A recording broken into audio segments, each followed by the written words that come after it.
Guys, I did something really bad here. I threw away more money in the garbage because I just bought more Carnival stock. Well, at least this is what most people like to consider Carnival stock as right now. It's essentially the equivalent to a dumpster, and any money thrown in there is essentially wasted money in a lot of people's opinion.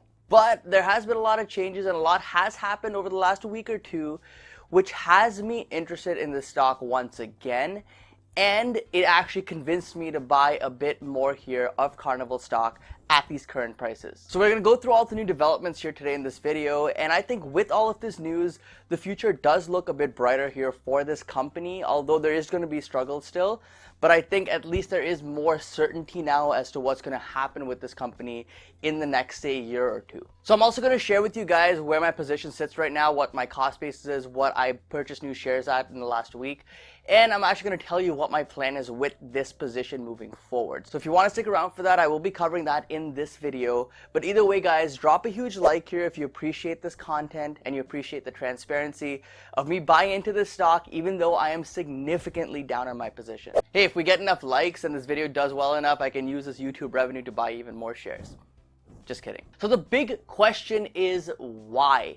Why did I put more money into this company which appears to be heading for bankruptcy? Wouldn't it be much better to just take whatever capital I have left in this stock, pull it out, put it into another investment, and hopefully that investment does much better over time? Well, in some cases, yes, that is true. And in fact, I have done that with a couple of positions in my portfolio. But I think with Carnival, things are a bit different here. I would say that the risk to reward ratio right now for Carnival stock is very appealing to me, which is why I will not be doing that with this stock, at least not right now at these prices. So up until a week ago, it was very unclear as to what was happening with this whole cruise industry. Are all these companies going to go bankrupt? No one really knew what was going on, but we did get some clarity in this past week. The stock price pretty much reflected what has been going on in the last few weeks here for this stock. And you can see that the stock is down over 89% from its highs, with most of the losses coming in just the last month.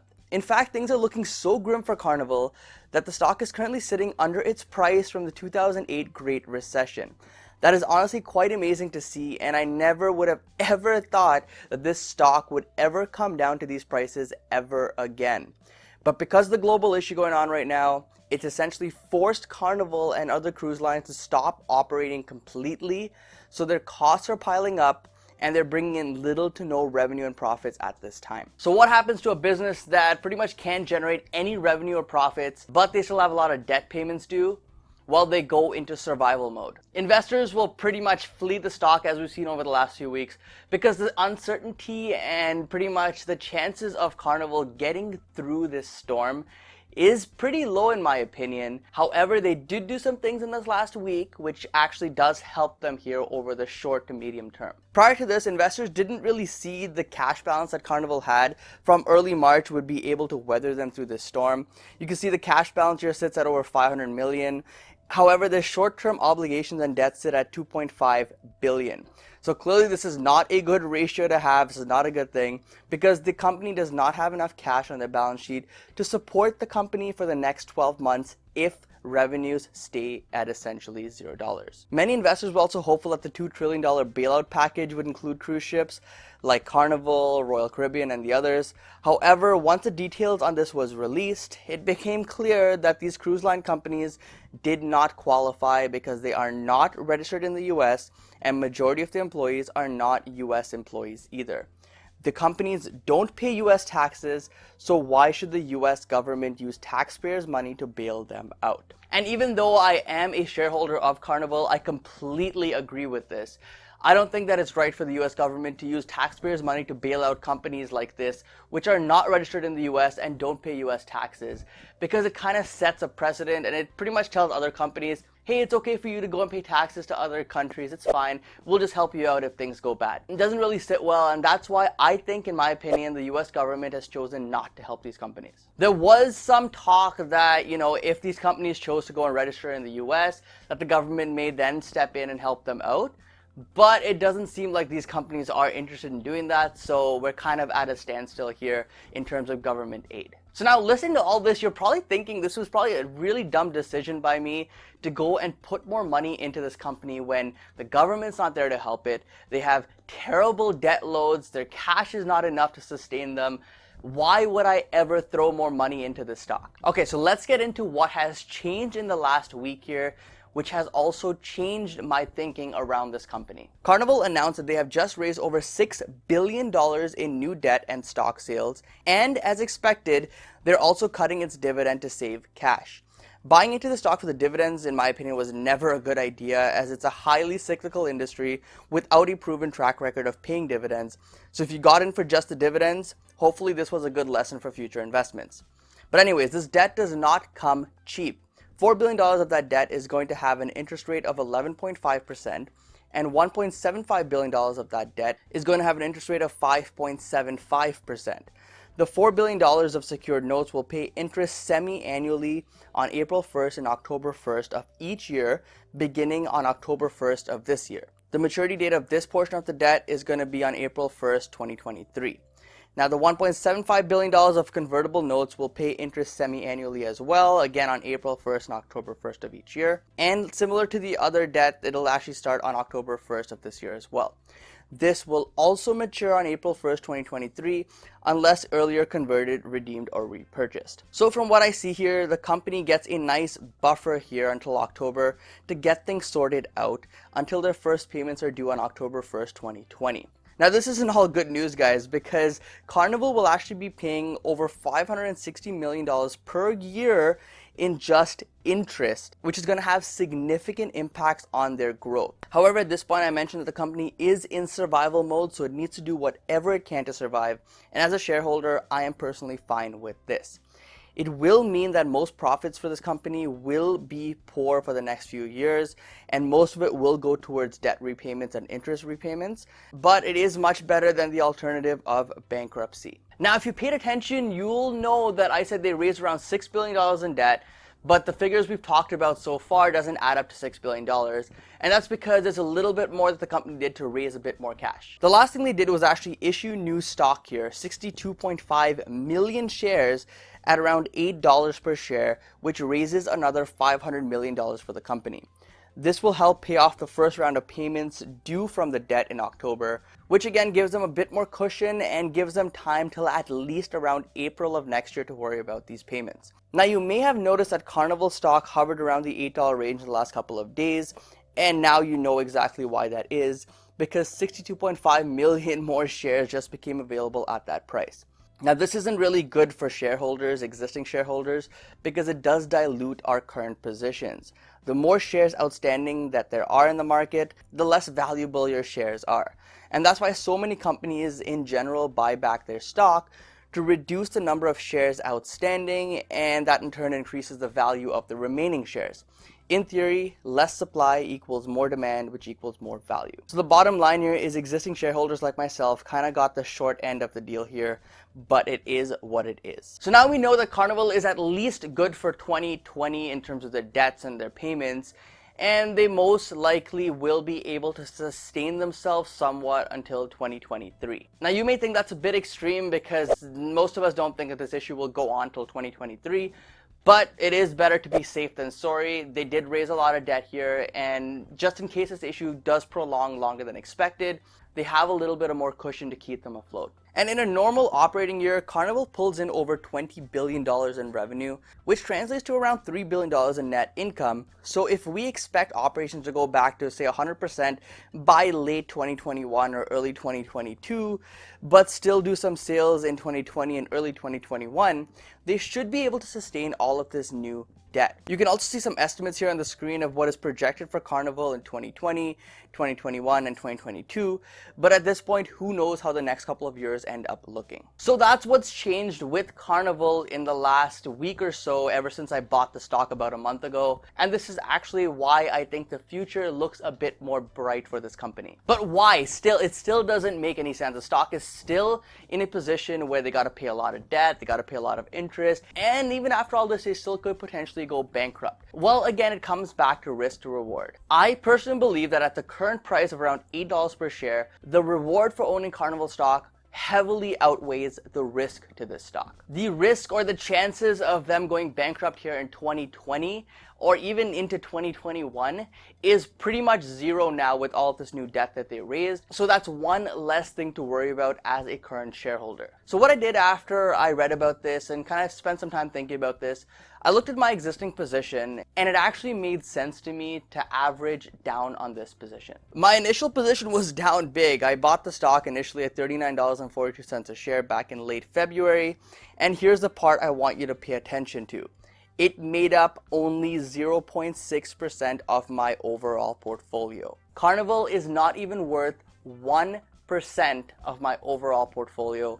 So please save the pity. Don't feel bad for me here. This is not going to be a make or break stock for me. I'm going to be just fine if this company doesn't make it through this. Anyway, so here's what I did this past week.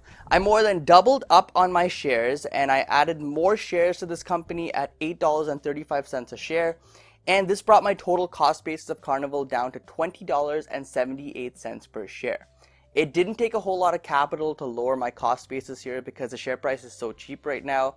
And like I said, the risk to reward made sense to me. And also FYI, even after adding these new shares of Carnival, it still does not even make up 1% of my total portfolio. Now I'm going to be honest with you, I've 100% accepted the fact that this company can go to $0 per share. Maybe things get worse from here. Maybe this issue that we're going through continues on for the next 3 to 5 years.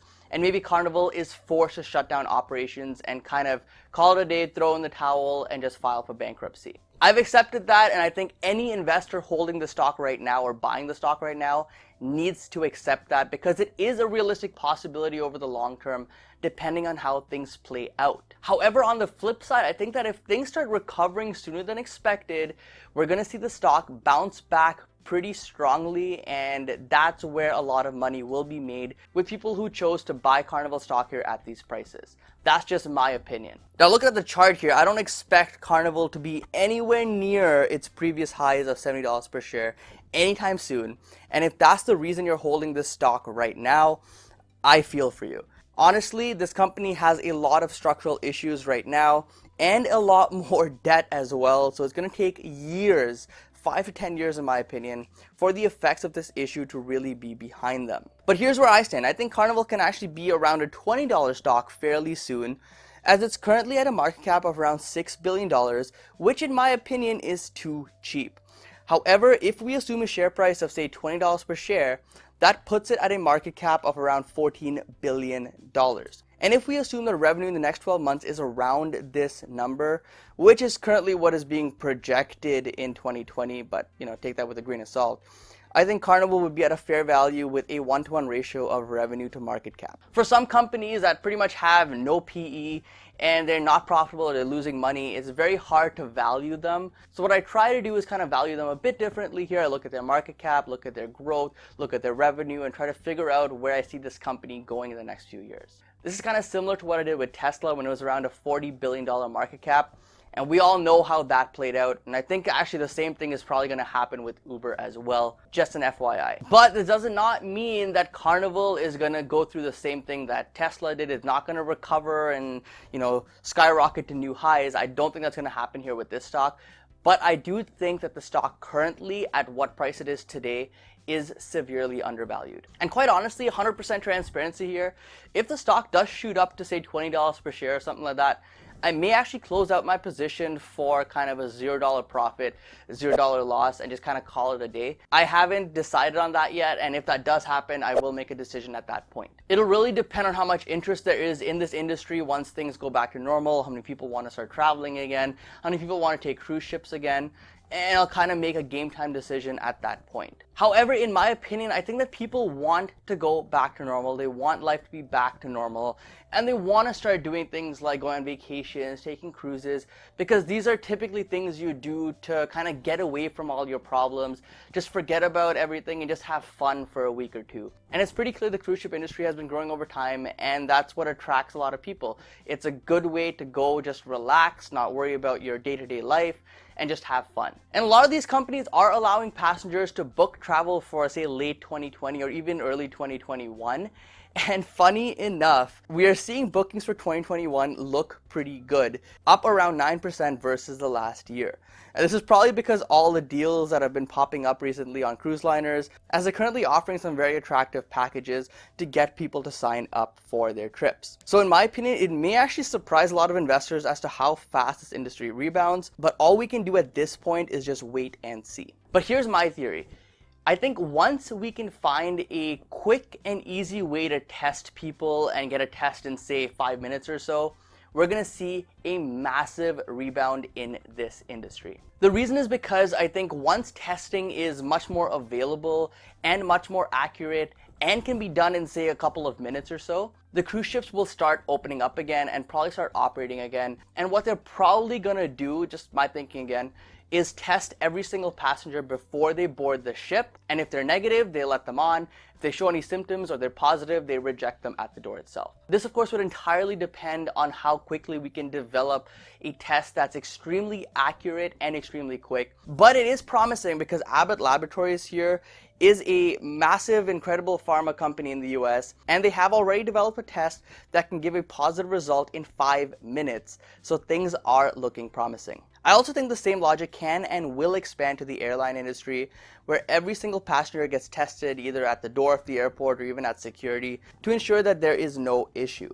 I honestly don't think that we're too far away from this as a reality, and it's coming, and in due time a vaccine will be here as well. So I'm actually an optimist here. I like to look at the positive side of things, and I think that industries like cruise ships and airlines can actually put measures in place to test every single person that comes in to make sure that this does not spread any further while still allowing their business to operate. Other industries may take a bit more time to recover, like say restaurants or just typical office buildings, because it's very difficult in those situations to test every single person that walks into that building. So anyway, these are just my thoughts on the company, my investment in Carnival, and why I will be holding this stock here, at least for the near term, while things start to kind of flatten out here in the short term. So anyway, these are kind of my thoughts on the industry, on Carnival, and what I plan to do with my position.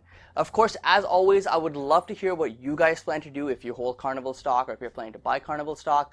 But remember, this is not investment advice, so don't be going out there and buying the stock just because I did. Make sure you do your own research, make sure you understand the risks, and make sure that this is the right investment for you. Guys, either way, thank you so much for watching. Hope you enjoyed this video. Don't forget to invest positively, and I'll see you in the next one.